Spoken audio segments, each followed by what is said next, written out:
Hey, welcome back to the Drawing Database. Professor Marc Leone here, and today we're looking at and working with gesture, action, and imagination. So guess what? There's no model in front of us. And so these drawings that I'll demonstrate today are all out of my head. They are something like model poses. That's what I'm thinking, what models might take on the stand for very quick poses. These are between 5 to 10 minute gestures, and they're all from imagination. Now what you see on the left is what I did, and the smaller drawing there, and what you see on the right is the demonstration. So these techniques, or this particular technique, if you call it that, or idea, is what we do here at NKU.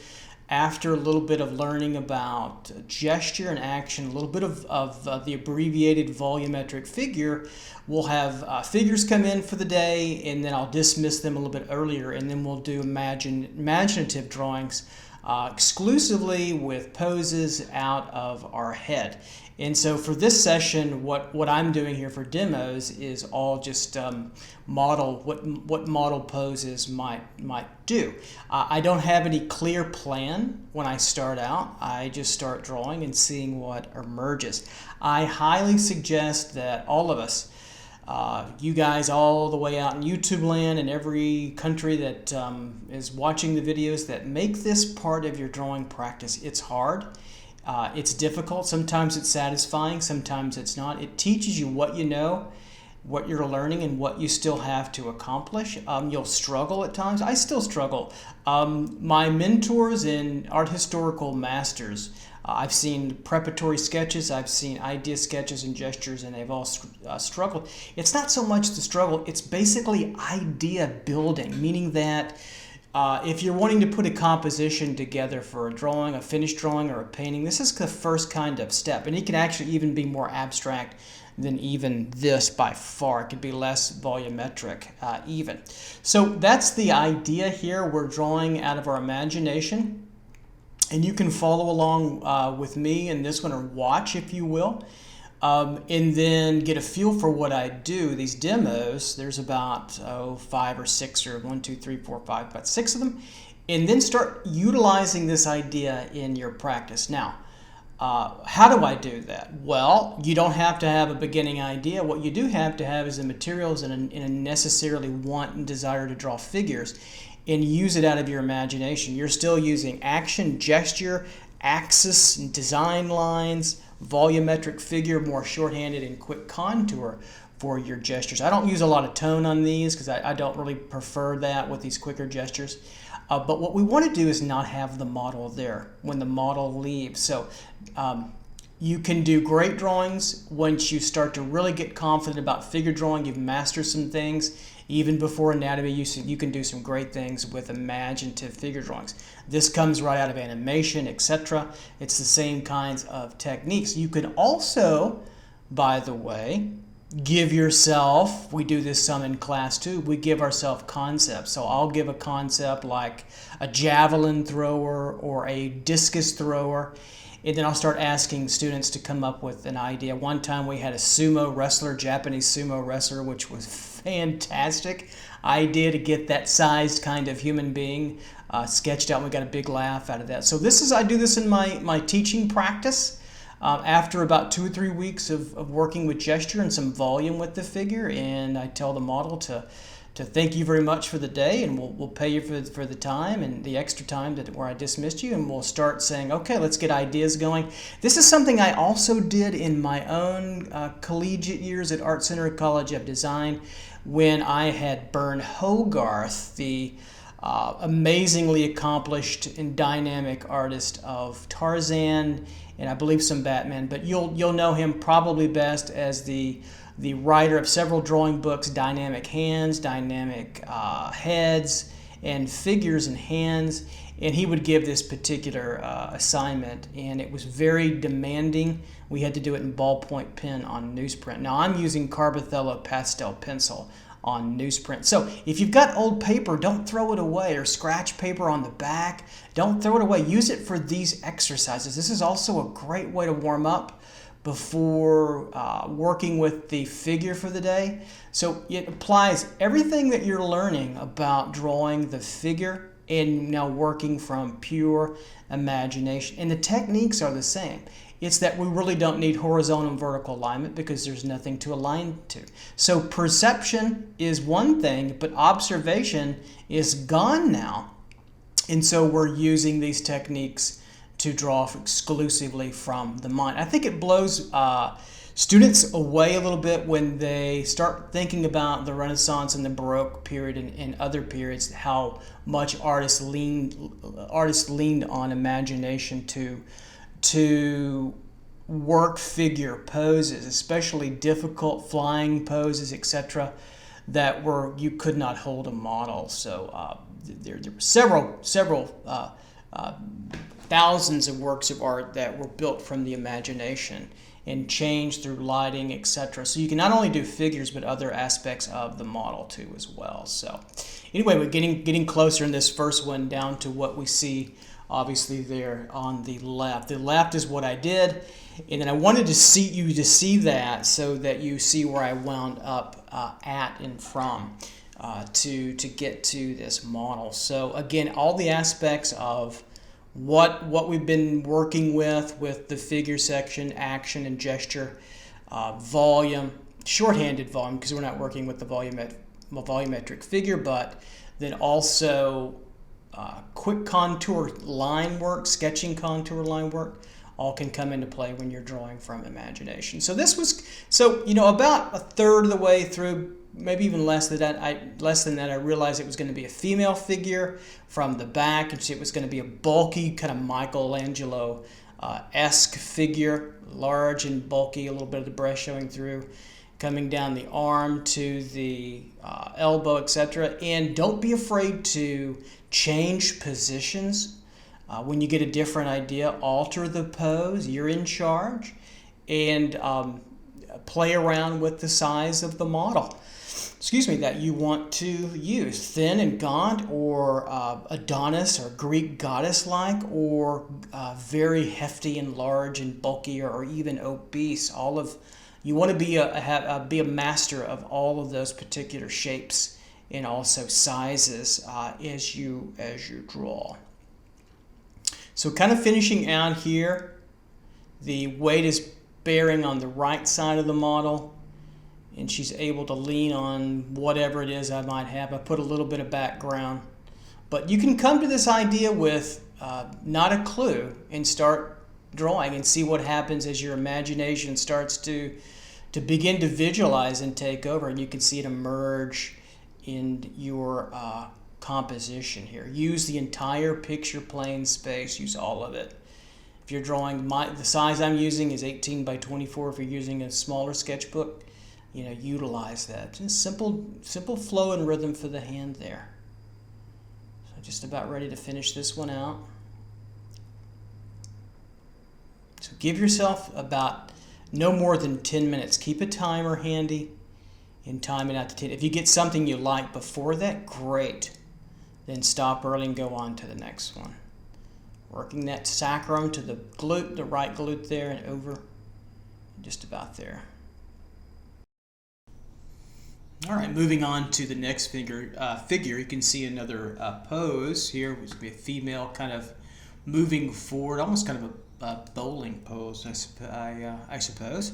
And again, the image on the left there shows you what I wound up with. And again, as I'm drawing, I'm not really, I don't necessarily have a pose in mind, and I start getting some kind of residue of an idea, and then I start to work.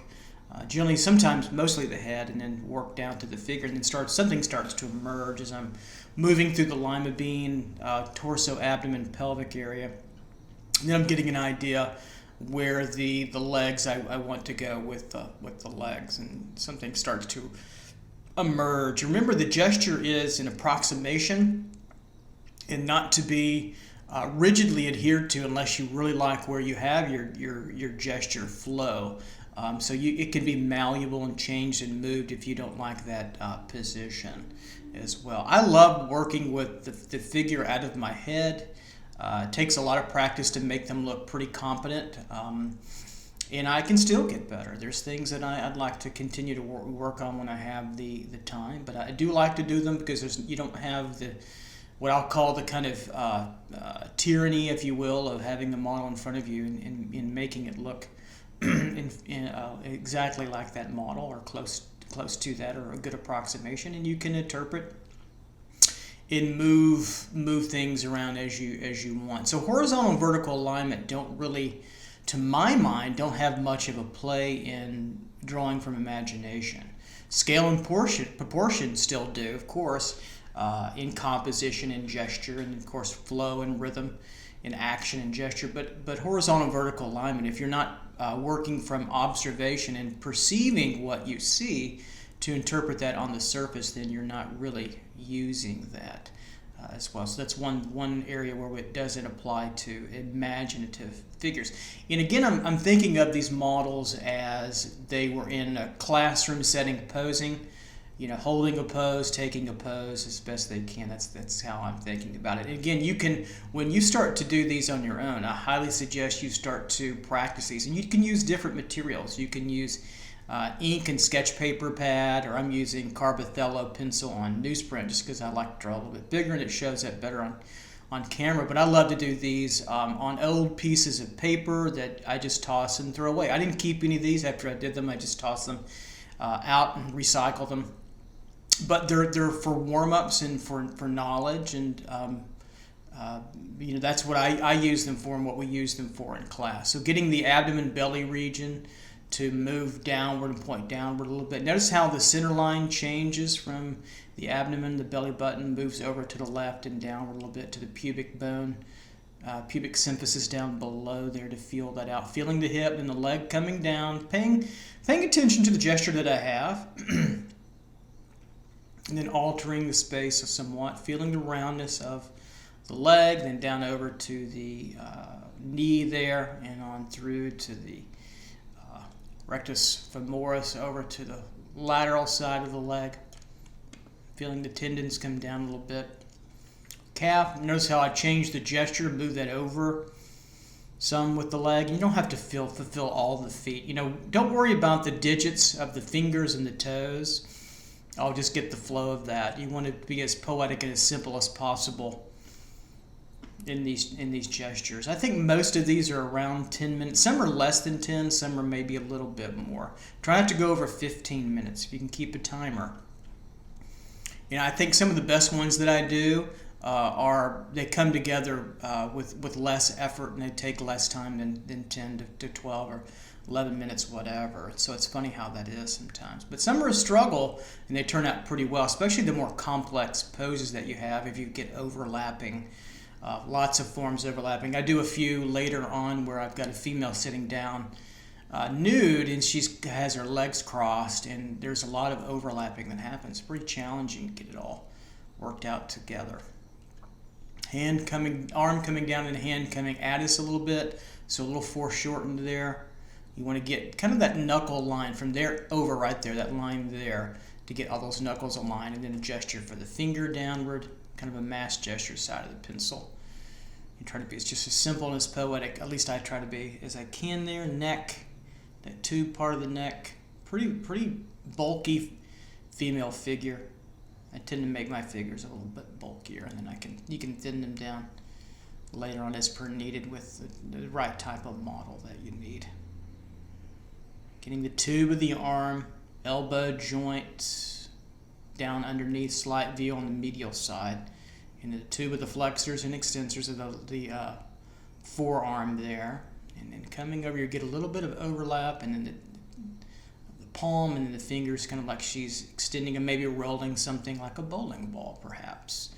I didn't start out thinking I'm going to have a naked or a nude bowler, but it sort of kind of happened. And so you can start with an idea. I suggest you do a little bit of both as you're warming up. Start with an idea and see what happens, and then start with just drawing and then see what happens. I just like to start drawing as a warm up. I'll do these in my office when I'm at the university before a class starts. I might do a half hour in between classes in the morning. When I first come to the office, have a cup of coffee, get warmed up, have play some music in my office, And students know as I pass by, I'm a rock and roll guy. And they'll hear it, and then they know I'm in there probably warming up or working.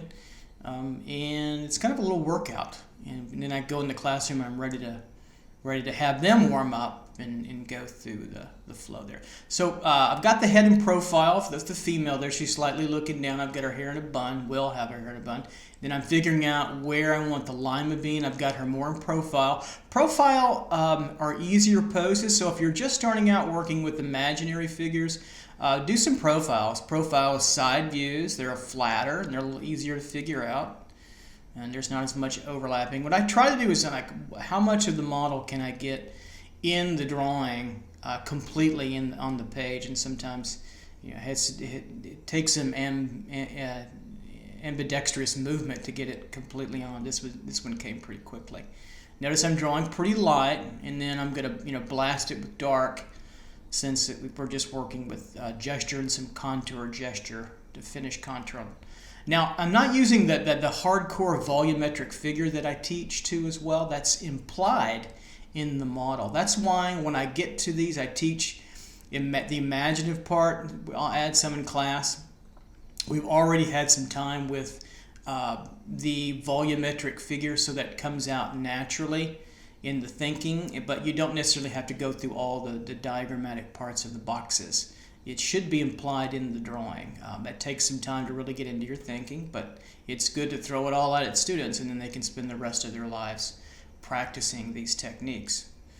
It doesn't come quickly, and it takes time to get these techniques to all come together.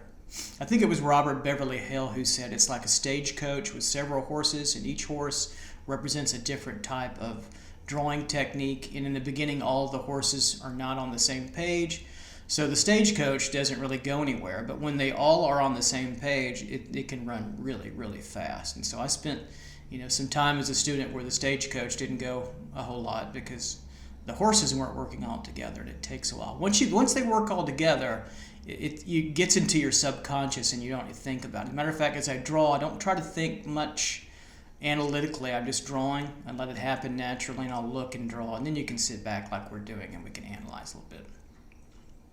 Try to get a little bit of flow of the hair, something to set off her profile a little bit. Get the seventh vertebral notch in the back, coming down the rib cage, scapula region, and then coming back to the oblique, erector spinae in the back, and then onto the buttock. That buttock comes all the way around. Think through the leg as you draw, and then get to the abdomen, belly on the other side, and you're ready for the hamstring, rectus femoris back there. And we're coming on to the kneecap with some of the tendons that come through. The knee is a fascinating area of many different tendons that come together that connect the muscles of the leg, both front, back, and side, to the over the patella region and onto the condyles of both the femur and the tibia and the fibula. Kneecap here on the inner leg. So that curve above the knee on the inside is the semitendinous and membranous muscles combined together. We have the calf and gastrocnemius. So this one came together, relatively easy, or quicker actually. I would say it's easy. And a lot of times when I do a lot of gestures for demoing or whatnot, I have a tendency, my index finger and my middle finger slightly scrape the paper at times, and I've developed little cuts on them. And I've got these little band-aids on the tips of my finger. It's been an interesting ride. Otherwise, the drawings would become a bloody mess. Sorry, I get a little blood on the camera drawing at but that will do that sometimes, these particular techniques. Calf coming down and off. I'd like to make that calf a little bit fuller if I could go back to that, but it's okay. These can be warm-ups. You can throw these away. I'd suggest you don't throw yours away. Look at them for a lot of time. See the development over some months. This is a difficult technique. Be patient with yourself. Give yourself a time limit. Don't go too long with them. You're not trying to impress anybody, you're just trying to draw for knowledge and for understanding. Little folds of the room, something to curtains behind her, something just to move us, get her eye moving at the background too as well, to set her off.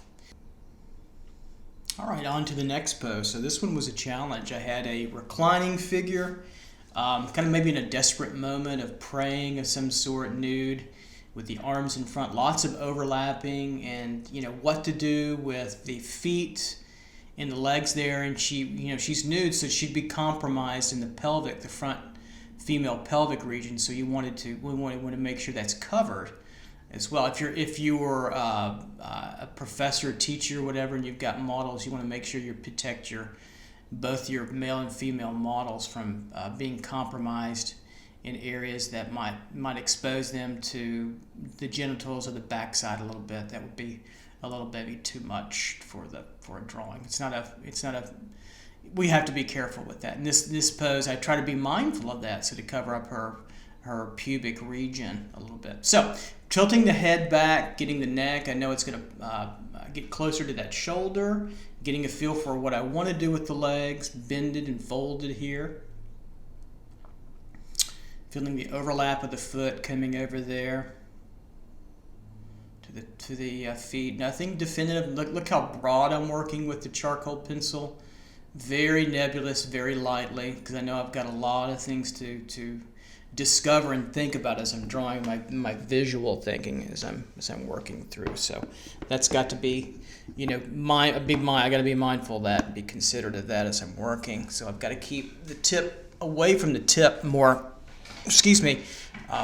Because I can't get too definitive too quickly, even in the head. So most of those definitive lines come later. So feeling maybe the hair coming back as she's leaning through. It's a difficult pose to create out of the head, and so do what you can handle. This pushes me somewhat, especially for out of your head, to get it all to kind of come together.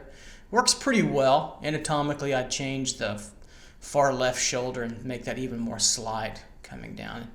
Maybe the left knee is a little large with the thigh coming.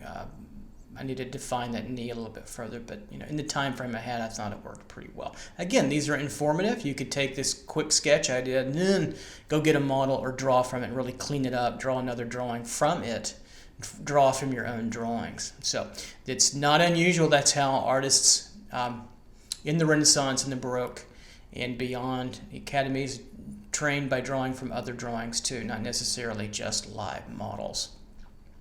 That wasn't always on the curricular menu. But the greatest examples of art were drawn from copies and studies or analyses, as artists were then using models as adults. Sometimes we can't get children in front of live nude models for ethical reasons, obviously. So feeling the hands, arms coming down to meet the hand, kind of tubular, very simplistic gesture, a little bit cleaner than sometimes I normally do. So that was something there. Then getting the feeling of the leg here coming over, kind of a rectangle, and then where the foot might emerge. So I've changed it, already starting to change it. I've got to bring it closer to thinking about. I've got to cover that pubic region, so we won't compromise her there. Don't let the sex show out through there. In this kind of educational drawing. And so the breast will be, hanging down and then squeezed a little bit because of the shoulders pushed in, and they'll be coming off the sternum. We won't see a lot there. Then feeling the nose a little bit further as it comes into the triangle, side plane of the head, cheek, brow, popped up and over a little. Getting that head to square away. And that's pretty much all I need for the head. I got most of what I want there. A little bit of the cheekbone, contouring across, working with that shoulder further.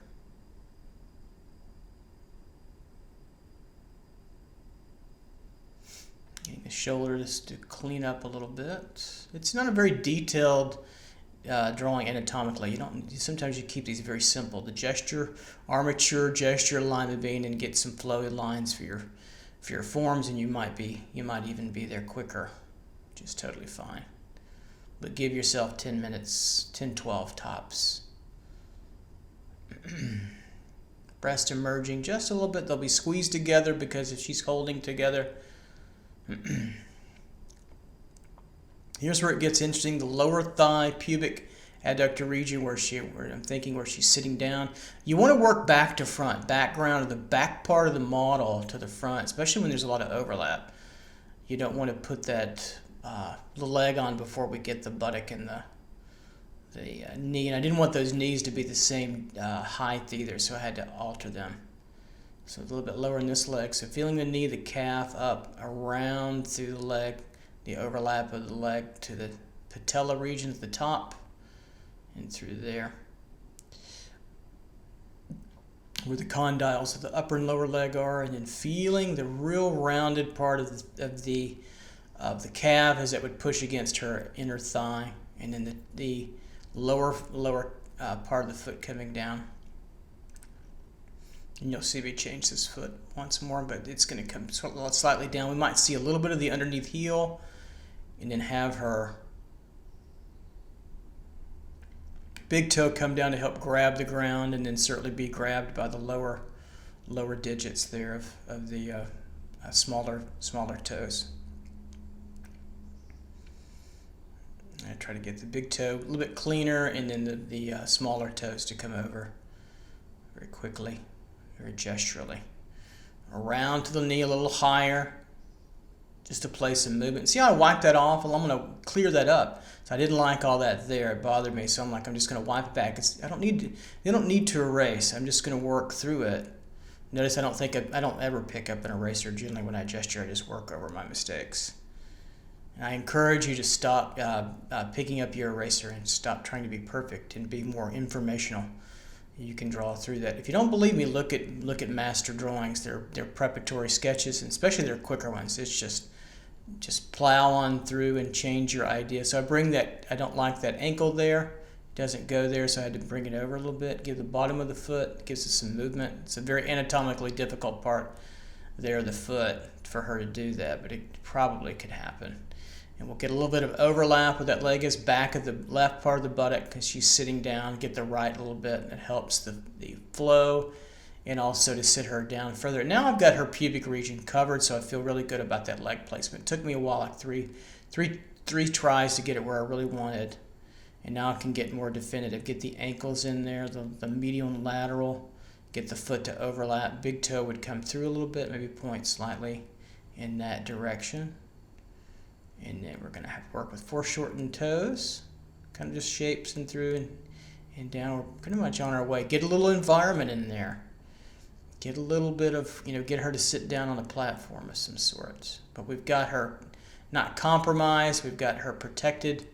And she's in a very prayerful, maybe mournful situation. Who knows what her story would be. But we just created a character and a dialogue. Hair flow down a little bit. Why is she alone? Why is she in this position?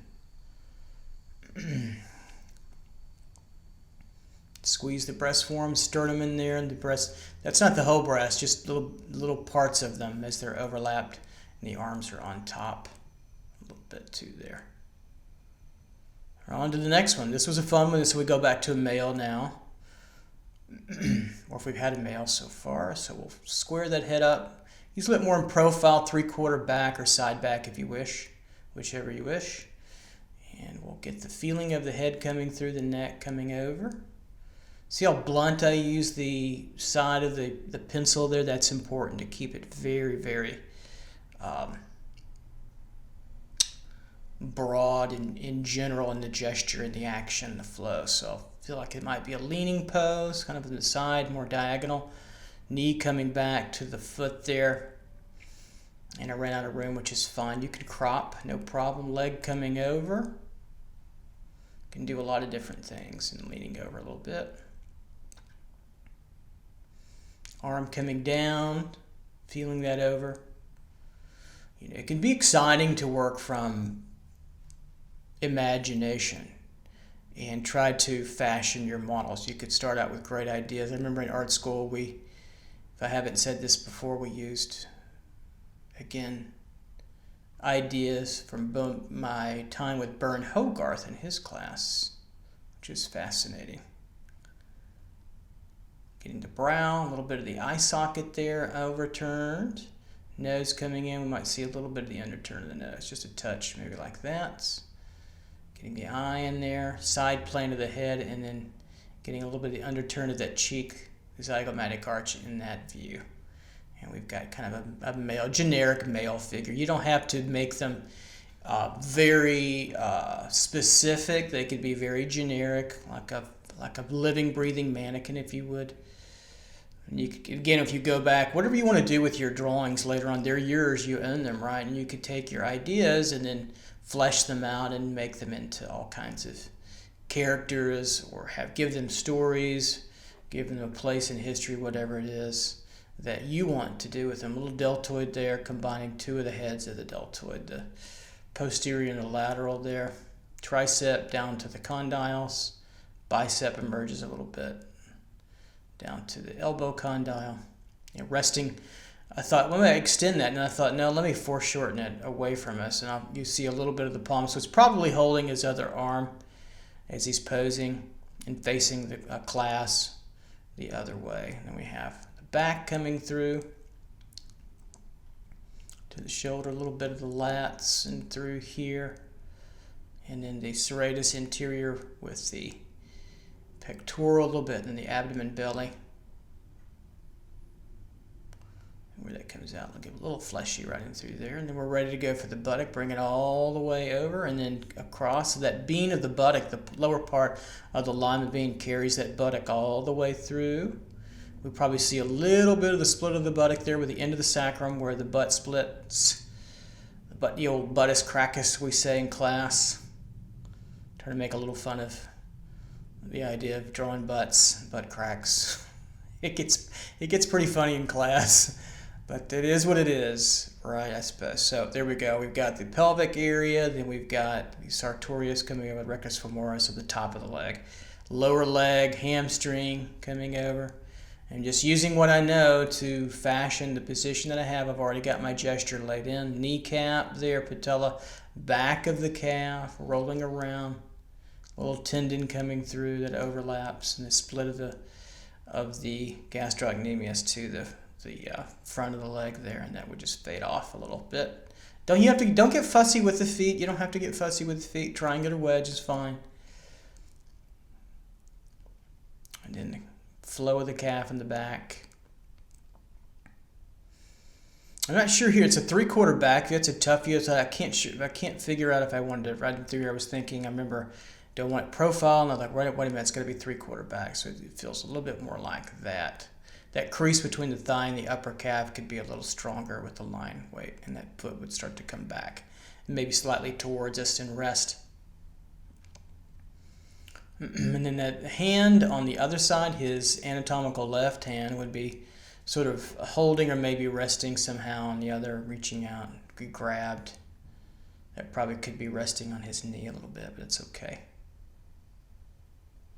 You think about these after you do them, like, okay, well, that maybe could have changed that or changed this, no big deal. It's like, okay, he could be leaning on something else over there. Doesn't matter. Give a little bit of background space. Give us an idea of where the model's located in your drawing. Working this leg a little. Like, okay, maybe a diagonal sort of platform view coming down with some drapery in the background, deeper background there, and then get enough there to integrate that into a whole. So this was a fun pose, working with that. So I thought, okay, how can we get some really more torquing and twisting going on with the model? And I thought this was a real fun one too, once I got it through there. So it started with some really wild curvature design one, a little bit more Baroque in the twisting and turning, a little bit more tortured figure posing that'd be tough to hold for a longer period of time. And that's the reason why we do 20-second gestures, 30 seconds, etc. So models can really get into an athletic pose. And if you have a younger model, push them a little bit. And if you have a older model, then ease out on them a little bit. You can see where I got a little blood on the surface of the drawing. Sorry, but I have to get those cuts on my fingers like I mentioned earlier, so I had to go put some more tape on. I just put some drafting dots on the tips of those fingers just to make sure it didn't match. I should have drawn in blood. That would have been what a heck of a sacrifice I would be doing for these educational videos, huh? But I don't think that would have played too well. Been kind of gross. So I'm really getting back to reality here. I'm getting that torquing going with the spine. I know the head is going to be covered a lot by overlapping, but I want to get, what I'm thinking of now is to get his head turned away from us and slightly down. And so I'm getting the bulk of that lima bean of the lat there coming all the way around the back and through here, and then maybe his a little elbow will pop over to keep that movement kind of going even further, higher and up and further than down. Feeling the leg, which came pretty easy. And I thought, okay, maybe I could bend his knee, but I thought maybe this leg now could go straight all the way down. And I think that would have been better. And have the back leg be the medial leg or the center leg. So the trapezius will come up to the back of the neck here, kind of in this view, very foreshortened. And then we'll get the skull, back of the skull, and I put a little right side there, right there, so that we can look down, and then a little symbol for the ear, the back of the ear, just to point it up so that we know it's ahead and he's turning down and away from us. And then I love that spine as we come through that slinky curve. We get the deltoid there and part of the rest of the trapezius that will squeeze together, and we get that spine coming over, and then the shoulder region down through, and the gesture for the arm coming over, and then the trapezius deltoid, a little bit of the rector spinae muscles in there, or the middle muscles of the back, if you will. They will bulk up in a very muscular kind of conception of the figure, through their hip and where the pelvis might be, and then the bulk here of the lat on the side, latissimus dorsi on the side, right through there as it moves through. It goes all the way over to attaches to the inner iliac crest, and then onto the sacrum a little bit coming over, and then part of the bulk of the shoulder, back of the shoulder and forearm. Leave a little space in between there to show the belly, the oblique on the outside, and feeling around this other side. This got interesting in through here, where I wanted to put the crest of the pelvis.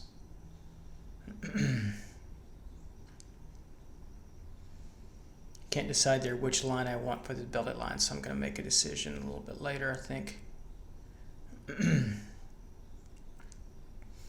Bulk of the buttock here, a little bit showing on the other side there, split of the glutes, and then we get a really bulky view of the back of the lower leg there, the hamstring as you might know it.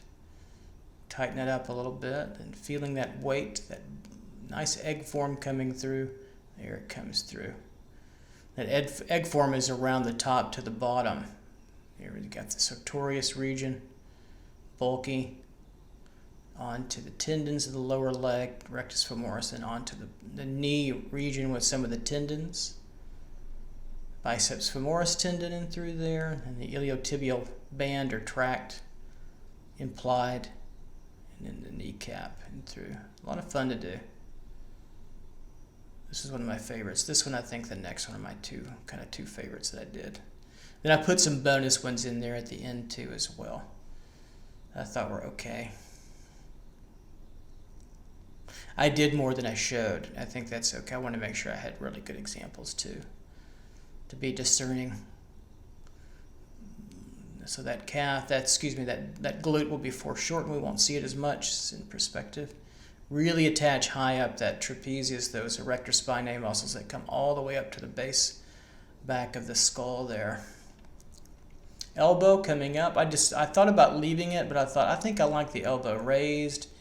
It gives a nice secondary rhythm to the movement above. It's pretty simple with the condyle side of the arm, and that's all you kind of need to show there to move that up and down.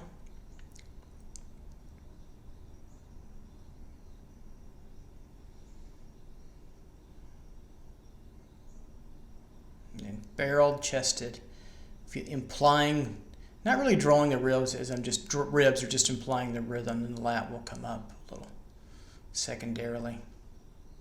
Rectus spinae, the strong cords that attach as the base of the sacrum and then run up the back all the way up to the back of the head to stabilize the spine. Clear that up a little bit so that buttock he's going to be sitting down on a little podium, so I'll have to flatten that out to make that really work better. You can't get a model to hold that long, so if you can start to imagine it, you're really on your way to doing something.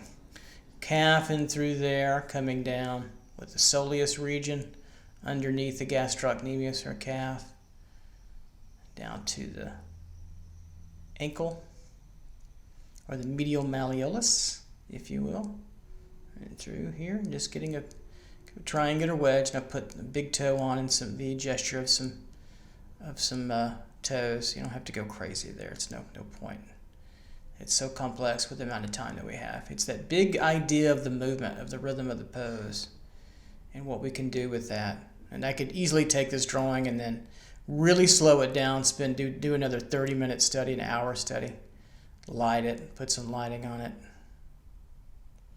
and value, and see what I could come up with. And then if I need any clarification of anatomy, then I draw that, or I go look and see if I forget something. I'll go back and look at my notes or books that I need to clear up anything. Put them on a little implied pedestal and through here. Not a lot of look going on there.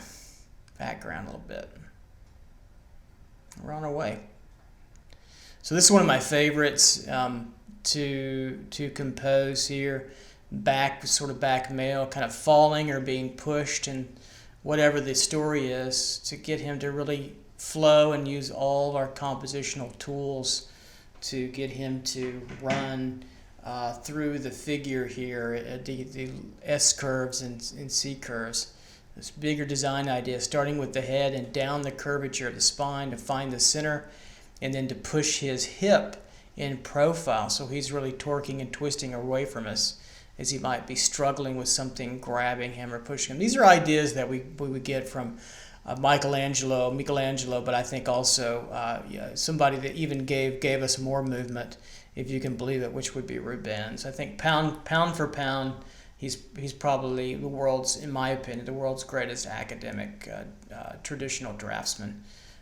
We could argue that till the cows come home. And there's so many I love, so it doesn't really matter. But I've always marveled at Rubens' ability to just move us all over the place. The figures are just rubbery, but yet hold together anatomically. So I've always loved him for that, for sure. And he's in the art history and drawing section. I believe it was the first one I did. As they emerge, as I'm building on that, I'll build on that for years and include all kinds of contemporary masters and figure and abstract and things of that nature. So I encourage you, if you're very figuratively oriented, great, but don't let that be the only story that you explore or you investigate. You need to look at things you don't like and figure out why they're important in the history of art, because there's a reason why. So getting into the trochanter area, the bottom of well, not really the pelvic region, then getting into the trochanter in the middle there, on to now the upper leg, rectus femoris, and a little bit of sartorius, and then the tensor fasciae latae, right, that little area right in through there. I call that the Starbucks muscle. And then the trochanter there. And then separate that leg. And thinking about that curve, pushing this form. See those overarching curves? I get a lot of those in the composition because we're looking, our view is also from below looking up as this started to emerge, as the conception emerged. Just working through the forms and then knowing where to put the secondary forms, the patella region there. Tendons of go to the condyles, the rectus femoris, and the iliotibial band or tract, moving into the gastrocnemius. Just a simple egg form. You can draw an oval. Boom, there it is. Around, overlaps a little bit. And we'll get underneath, we'll get to the soleus that's going to overlap and feel that two cylinders come together. Wrap around to the ankle, lower leg, to more tendon tissue there. And we're going to get some of the bottom of the foot of that foot there. I'm thinking about the bottom of the footprint, a little bit too, top of the foot, more of a ball or wedge. And then we'll get the small toe there. And as we get rounding out there of the calf, rounding it over, overlap that through. A little rounder there in the soleus. Now the bottom of the foot, as I'm waiting to think, and then the heel, calcaneus flat, and then there's the big toe pad, and the big toe would kind of fall. We really wouldn't see much of it there. So we get that footprint of the bottom. Then we're kind of really on to the races. I feel like now I know exactly relatively what I want from this pose at this point in time. And then getting the lower buttock region coming through, and then now that leg will push over. And I thought, wait a minute, why do that? Why don't I keep going? And I'll bend the leg here this way. I could still do that with the knee that's in position, with that joint stable. Then there's things I can do with that. So I thought, why not? Let's see, down. I'm thinking, and okay, nope. I'm going to push it this way. I like it that way better. So I'll throw a line out there and see if I like it. I see Leonardo have done that quite a bit as well. So push that over. Medial muscle there in front, medialis. Calf, draw through the form. Draw all the way through so you're feeling it through. Just draw lighter. So you can feel it coming all the way down to the tendons down there, to the Achilles. And I want that foot to go back in space and not forward. And give that rhythm a little bit more push as it works from the lower, right in through there with the knee, back to the right where the foot is, to keep it on going. So you're working with ideas in the figure. It's not just I'm trying to get this one to work. It's also keeping the gesture alive. That's what this is about, is working it now out of your head. It's a more advanced idea, but I'll keep it in the figure section. And then we can get into that. So there we go. A little separation of the, just gesturally, the Achilles tendon as it goes back to the heel, calcaneus bone a little bit. And then we want to feel that condyle of the toe, and the footprints on the other side where the small toes are. And just feel that over. And that's enough for that. Then we get another cool back view leaning over. That's going to be fun. So really feeling that center where the spine is. That's the right of the back. And then you can see very, very gently I've got the center of the spine. It looks like I need to take... Looks like I needed a Band-Aid break there. I had to put new Band-Aids there. Little drafting dots on my tips of my fingers, getting blood on there. They came off, so it came back in there, working the oblique region now, working that back and through. The center of the back, remember, is the spine. That's the true center. Push way over, and then I can find the center of the head. And I thought, let's keep that rhythm going and S-curve him down, get a little bit of the brow there, eye socket, and then just the touch of the cheek to keep him moving and looking down. You know, maybe he's pushed over and there's a wild horse he's trying to hold on to, and then balance that out, look at the ground or something of that nature. I really don't know, don't really care. I just want to get a model moving, and you can make that story up. To get the erector spinae in there, those muscles in the back that stabilize the center, you've got to start to study those to get your back views more three-dimensional. If you don't, your backs will look flat. It took me a while to really figure that out. Back views are tough. So master the concepts of gesture and action and volume and lining, and then when you get it all together and it's working pretty well, when you start to see, you feel like you've hit a plateau with figure drawing, then that's the time, indeed, to start studying anatomy. Don't let anatomy be one of the first things you study. It's like you need to know what 2 + 2 is, simple arithmetic, before you start figuring out rocket science. It's not going to work for you. So I didn't really start studying anatomy until after art school. We took on that some in my undergraduate classes, but it was a little too much to begin with, and so that working that arm all the way up. I didn't feel like I needed the other arm in there. It's kind of implied. And that was that pose in through here. So we've got a few more poses to go here. Female pose. Kind of clutching her chest. Maybe she's a singer. Who knows what was in my mind, but we'll beginning to work this gesture through and downward. Work the axes of her shoulders. I'm going to lean her head over here to her left shoulder, kind of put it on her shoulder. I could have leaned it even further. She's a fairly thin and more gaunt model form that I'm drawing here, as opposed to the more larger models that we had earlier there. So feeling the oval of this form, feeling where I want the gesture to be. Of the shoulder, and definitely want it raised to get her tilted up. I love it because you can see, I like the image to the left. You can see where it came from, where I'm going to here, how to get there.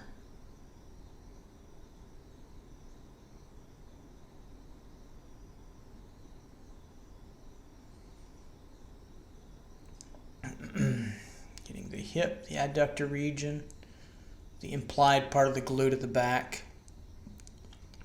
Sometimes you'll see that with females. You'll see the thigh. It's kind of fashionable to have a little gap between the pubic symphysis, or the bottom of the vaginal region, and then have a little bit of the buttock show through, and to have the thigh. It's kind of females could talk about it more than I could, but it's kind of a fashion thing. So when the legs are completely closed together, there's a little space of air between there. I was kind of thinking about a conversation I had that not too long ago with some of my students about that kind of fashion thing. I'm just like, okay.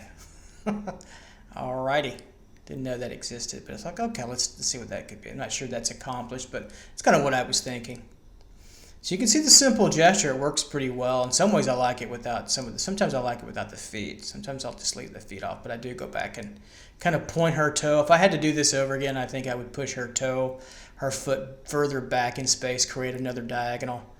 I think that would have been better. Or have the front foot go off the page more than what it is now. I think that would have worked as opposed. But then that's why we do these the first round, and then take these ideas that we're working on and make them better from your head. And then you could go get a model and say, I want to please hold this pose for, let's do it in 2 sessions, hold it for 10 minutes and do another 3 sessions and do another 10 minutes and take a break and get her back in the pose that you want. That's another way to do it. Or take imagery as well. We have cameras now, really good camera, even cell phone cameras are pretty nice for reference stuff as well. Upper torso, the rib cage, the center part of the rib cage where the sternum is, get the clavicle to come up. You want to get that handlebar shape going. It gives you definition. Even in your gesture, you could kind of imply that. Shoulder will be pushed way up now as the clavicle goes up to meet the back of the scapula and then the deltoid. And then, okay, what do we want to do with that arm? Is we push our arm up. It's going to kind of hold on to the chest and kind of cover the breasts a little bit, and some kind of clutching of the chest. Maybe she's gasping at something she saw. We don't know. So I don't know. You won't know. And it doesn't matter. What's the spirit of the pose, and how can we move that pose confidently around to do something interesting? And then you can come up with a story, again, like I said before or even after. Belly, abdomen region, locating the belly button, pulling the arm across, very, very S-curve like. And then pushing that head. See, I changed the head a little bit. It was a little higher now. I rest it more, nestle it in the shoulder there. And I think it was a better pose where she's really leaning on that. For some reason, Degas came to mind. I was thinking of one of his Cafe Singers outdoor scene. I think it was a pastel drawing he did, and it's middle to later part of the career, and it reminds me of her singing a little bit. Not that it looks like Degas, but that just what I was in my head at the moment. You'll have all kinds of things ringing through your head. The more you study art history, that will ring truer for you, and then you can play off that and try to push an idea further. You want to be a true student of art history if you're serious to separate yourself from amateurism. And even if you're not a professional, to be a serious amateur is a great thing too. Bicep, the implication of the bicep over to the forearm,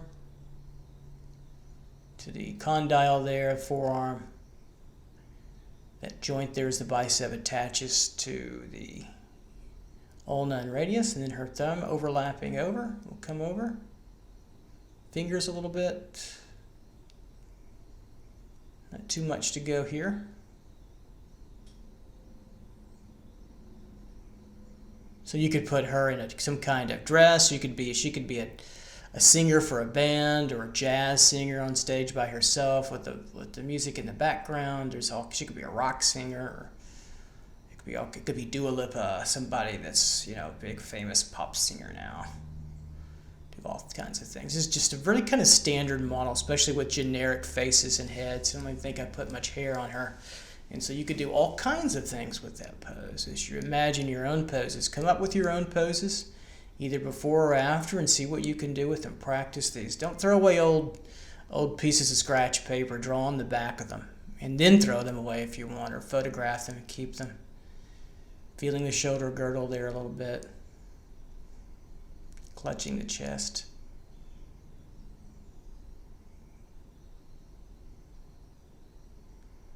Clearing up the thigh region, and then down with the leg. Feeling that muscle and tendon down to the knee. A little bit bulkier on that side. Kind of a 3/4 leg coming down. It's a hard leg to draw to get that to work, especially working it really fast.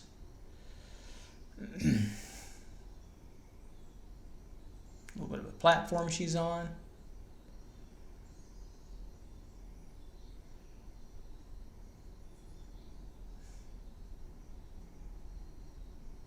Hit that other pelvic area, down the leg. Up and over a little bit. There we go. Clear that up. Get that pelvis showing through a little bit.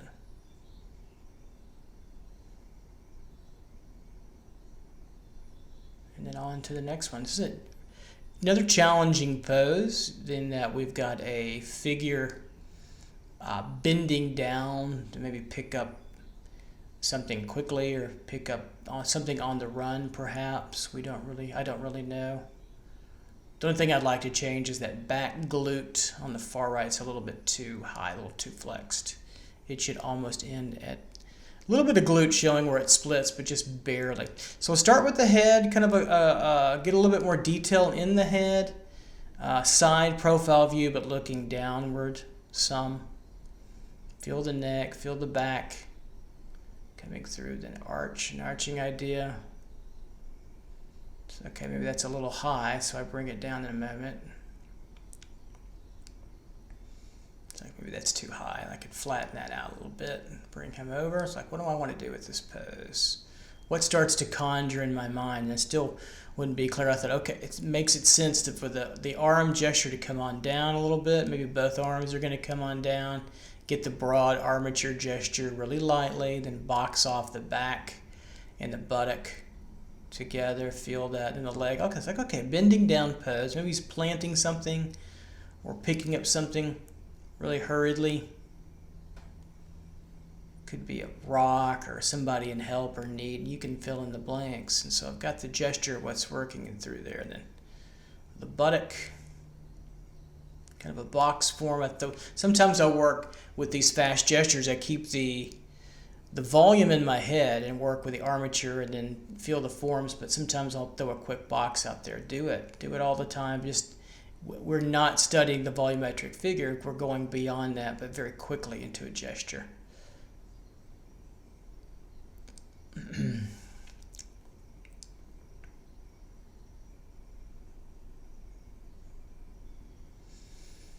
So we're working with the invented figure. working from imagination, using gesture and contour in our knowledge to build off of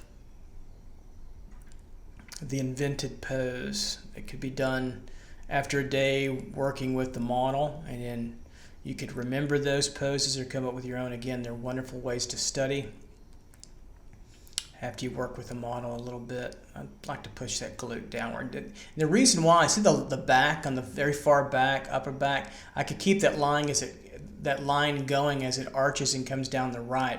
Kind of where I have the split of the glute is where I wished I would put that right glute in his anatomy there, and then push the buttock down just a little bit. That would have been a better line, just slightly.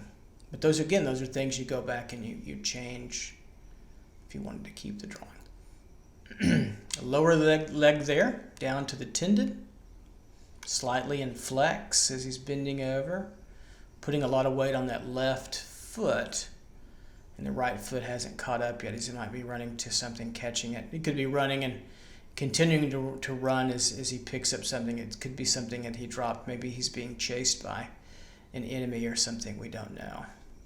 Back of the calf, front of the calf, fibula emerging slightly through there as it attaches back to the back of the tibia, and then out of the screen there with a wedge. And then the other foot, we just want to imply that. We don't have to go to great lengths. We could see that we need something. Most of the knee might be covered up the upper leg, just slightly. And so we'll see the inside of the foot, which will give more an arched view. Right in through there. There we go. And working quickly, I see the gesture there. And now I'll start to work the outer boundary of the arm, deltoid.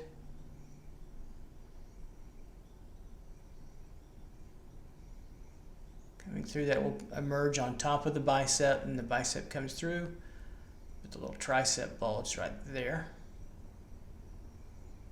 That will get you down to the elbow joint, and that will get us the sort of the side lateral view, of the forearm down to the arm, which is kind of will be cupped together very quickly, gesturally, to open up, extend the hands a little bit.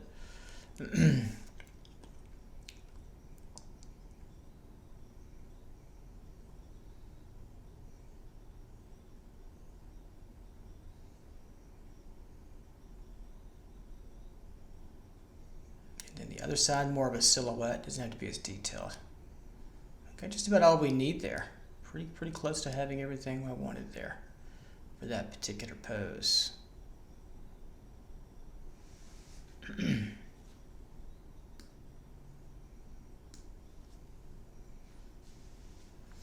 Go on to our next one and our last one now. We have a seated pose here, kind of a model in class, sort of a straight frontal view. Again, he's a little compromised by the anatomy, but men generally don't worry about their anatomy being exposed, kind of like that in a figure drawing. Females, I try to protect my female models, and sometimes they'll ask if that pose is appropriate because they just can't, obviously they can't see it if they're taking it. So this one, even though this is an imaginary figure, the genitalia is frontal and center, kind of eye level. And sometimes you'll get that as a student in class. I know I had some for both male and females where a lot of the genitalia were kind of thrust close. If you're sitting lower and that can be a little can be certainly eye catching. Sometimes you'll want to move if the model's compromised. So just to keep you aware of that. So I'm conceiving of the model now. I started out with something more in my mind. I knew I wanted a male, kind of heavier set, sitting down on a model, on a stool or some kind of chair in front, something that I would normally, that the model could hold for a little while, for sure. And then we'll work the forms a little bit together here. And so we've got some foreshortening with the legs and then a larger belly. And then head region, a little tilt going. Trying to feel the arms of where I want to put the model, to sit him down, lean his shoulder a little bit, to have one hand maybe resting on the palm, the back palm, to rest there. And then the head I'd like to give a little bit of tilt to, just to give a little bit of play and movement. Wouldn't always be comfortable for the model, so sometimes we can do this out of our heads. And I could take this drawing and really clean it up, do another one from it, and really make it sing and clean. Maybe we'll do that in another video. Maybe I'll take some of these gestures. Maybe that'd be a good idea for a video, is to take some of these gestures, 10-minute gestures, and then make a long study from them and clean them up anatomically and form-wise, and make them a little ready for, kind of a more polished kind of study. These are not polished. Remember, these drawings are meant to be studies, ideas, and they're not meant to be perfect. Feeling the clavicles come over, that handlebar-like set of bones that attach to the sternum and are held together by the sternocleidomastoid muscles in the back of the ear down to the clavicle. The chest forms are saggy. He's a heavier, older model, so a little heavier. So we'll sag, let gravity pull that arch down, that curve. So let those pectorals sag and be pulled a little bit. So we're working out of our head. And then the trapezius up there a little bit in the back, the upper back region. It's not the neck, it's the upper back. And then we've got the pit of the neck in there, where it makes that cavity between the clavicles and the trapezius there. You can feel that on yourself. It's a little bit open and through there.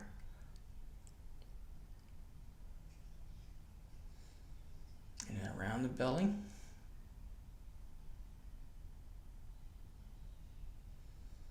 And on the other side. Try to keep that a little off balance and not symmetrical, so I don't want it to be perfect on both sides. You need to play off the asymmetry of the figure. A little bit larger belly, so open belly button with divots and dimples and rolls down to the pelvic area and through here.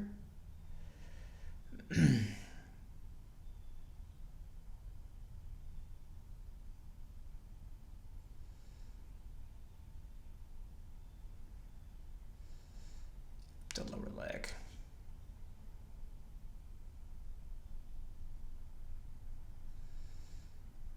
We're getting the top of the thigh there, and the lower part of the thigh to the knee.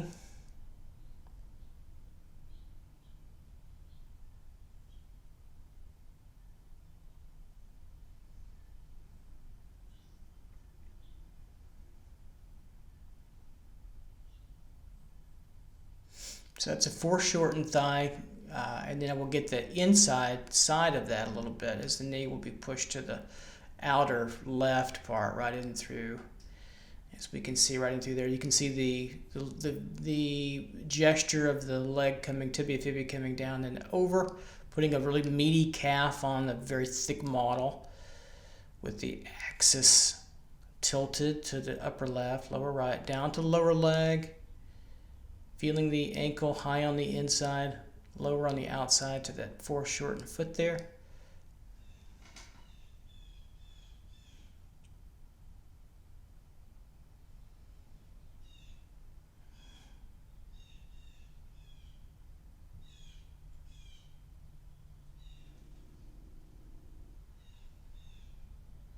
And coming on over, feeling that frontal part, the top wedge part of the foot.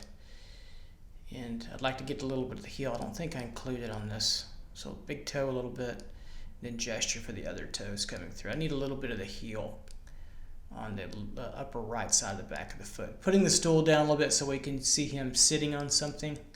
Beginning to see that emerge. Pubic region. And then we'll feel the other leg.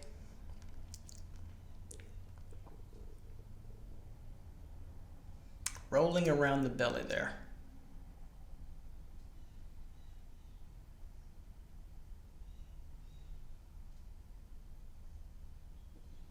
really feeling those rounded forms. I always liked in art school drawing heftier models. They seem to be a little oval centric and they were a little easier to draw before you knew a lot of anatomy. It's the dancers, the really cut ones, that bodybuilders, that were really difficult because there's so many extra forms that could confuse you.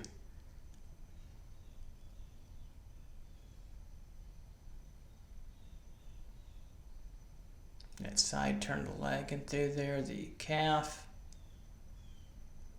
Probably want to extend that leg a little lower than I have it if I go back and change it. So that means that the heel would wind up about probably maybe almost where the top of the big toe. That's where I'd like to put that. So a little bit lower, but that's okay. It's a good place to start. I want to change that heel a little bit too. or the position of that leg just a little. And that's what's great, because you don't want to stop and think. You want to keep going. Analyze, keep going. Keep that timer moving and let it go off and see what you have. I guarantee you put this together over a number of years, you're going to get better. You draw the model and you draw it from your mind, and your mind remembers over time. It can hold so much information, and it remembers the figure. You'll see like, oh, I've seen that before. I remember that pose. I remember how that looks, pretty generically, pretty simply. And then you can go and get a photo reference and make it even work, tighter for you. But can you do it pretty well out of your head? So it's a great exercise. I highly recommend doing this often as you can. I like to do it before, again, like I said earlier, before classes start. When I'm teaching, just to come in and warm up. And most of them go right into the recycle bin. I'll do it again the next day and the next day that I'm in school. Capture the head a little bit, put a little implied hair, neck muscle.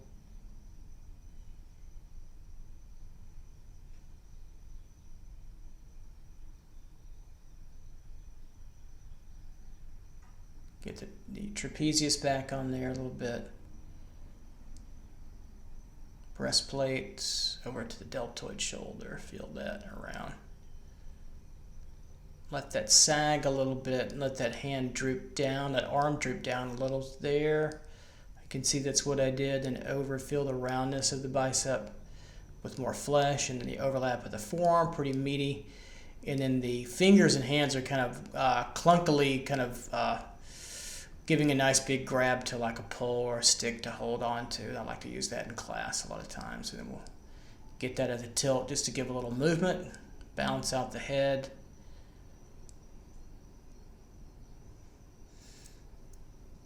And then let's work this last arm here.